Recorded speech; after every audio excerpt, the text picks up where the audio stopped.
Flosstube. Welcome to Stitching with the Waves. I'm Jennifer and this is my channel that today is just going to be about quilting. It is really early in the morning on December 24th, Christmas Eve. So to those of you who celebrate Christmas, Merry Christmas. If you are just here for cross stitch, I'll see you in my next video. And for everybody else, I wanted to share my Christmas tree finish, my quilted tree skirt for it. That I met my goal, you guys. I did it. I finished the tree skirt before Santa gets here tonight. So here it is. Let's open it up. I'm filming here in my hallway so I can get far enough away, hopefully, to show you the whole thing. Let me know if that's possible. Okay, there we go. I'll just turn it a bit. One side, the other side. And that's it. Show you a little bit up close, but I'm not giving you too much of an up close view because this is my fourth quilt. So this one had a lot of firsts. This was my first time making these half square triangles and then cutting them in half and making another half square triangle out of them, so you end up with this hourglass block, which I absolutely love. So the pattern is Fruitcake Under My Tree. By a woman named Tracy, I forget her last name right now, and the pattern's on Moda Bake Shop, Fruitcake Under My Tree. And it's also my first time not doing quilt as you go. I actually pieced the entire thing. I figured it was a somewhat reasonable size. Let's see, the total width here, this is it. It's kind of a little bit less than my arm span for the total width. So I figured this was a good time to try out traditional quilting techniques where you piece the entire front part and then quilt it, sandwich it together with the backing and the padding in the middle, and then quilt the whole thing all as one. So it worked out pretty well. I've got some places where I don't think I got my fabric smooth enough together in the sandwich, so it's a little bit puffy or wrinkly, but I think that'll all work out in the end.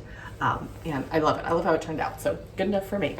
It was also my first time doing continuous bias binding, where you have to cut the binding on the bias so that it's stretchy, because you need to go around this inner circle up here. That's the part that goes, around the tree. So let me see if I can hold it up so that it actually kind of makes the circle. Yeah, there we go.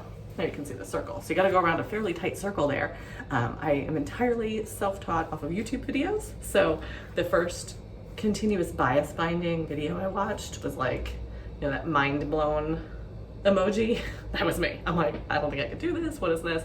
But I watched a few more videos, figured it out, got a lot of good tips, and I did it. And it worked out. It's amazing how that just works out when you start cutting. And then for my first time really trying to sew and wrap the binding around a sharp curve like this, that turned out great when I was working on it. So that was exciting.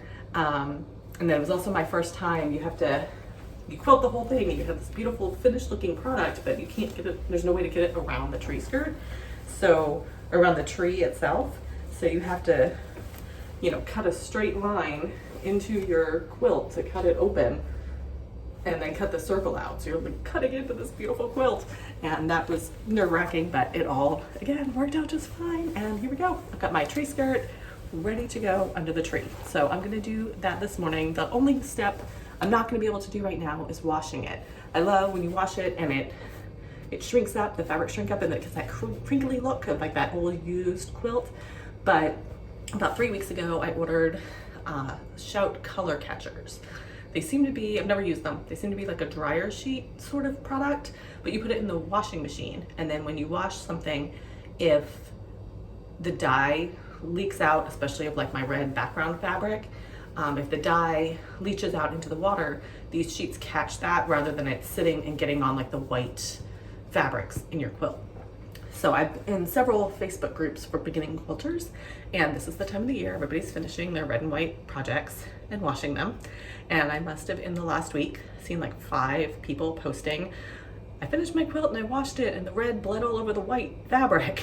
So now I'm super nervous for washing this, because the entire back is solid red. and I didn't pre-wash my red because I hadn't read any of these posts before that and hadn't thought about it. So I'm waiting. I've read lots of tips on there on how to prevent it and what to do if it does happen. So I am waiting for my Shout color catchers to get here, but you know, it's stay at home, quarantine times, and the shipping is just so backed up with the holidays right now that I just keep getting emails saying that that delivery is delayed. So it probably won't get here until January, like early January. So I'm just gonna hold off on washing this and just, you know, I give it a little fluff in the dryer real quick to get some of the stray threads and lint off of it. And I'm just gonna put it under the tree like this and it'll be just fine. We'll wash it afterwards. So I'm planning to do that, and then I will take a couple of pictures, hopefully, of it under the tree to insert in here. I'm gonna come back. I'm hoping to come back before the new year, but honestly, with my kids home, like off on their winter break right now, I don't know if that's gonna be possible to sit down and get a video recorded. So it might be the first week of 2021 once the kids are back in school. But I really wanna sit down and do a plans for 2021 video and show you. I've done a lot of stitching since my last video too, so I'm going to show you all of that. And then I have one last goal I'll show you real quick for 2020. My final thing that I want to get done before the year is over is this heart hanger piece. This is from a Sal, free Sal by Stephanie B, who is a French designer. She has a website, and the I'm trying to get the light to stop coming through this. You can, if you want to check out the Sal, the link is going to be in the description box below. So I have finished all the stitching part, and I just need to do in the open areas, these 4 triangles in the corner here, and then the 4 squares up in the very corners. You have to cut the threads out and pull them, and then you do stitching within those little squares that you create to kind of fill back in. That's what makes it heart hanger, right? So that's where I'm at, and that is my goal, because this Sal actually is officially finished. Oh, there you go, you can see it a little better if I angle it.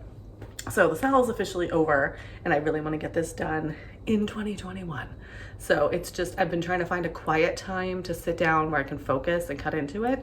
So I'm hoping before the end of the year I can get a day where occupy the kids doing something else and just focus on exactly where I'm supposed to be cutting and make sure I don't cut out the wrong threads. So that's it. For all of those who celebrate Christmas, have a happy, healthy one. I hope you're getting to spend some time with your family, whether it's virtual or in person this year. Have a Merry Christmas. Everybody else, happy holidays for whatever holiday that you celebrate. If I don't get back before the end of the year, Happy New Year to everybody. And I will see you either next week or in 2021. Happy stitching, everybody. Bye.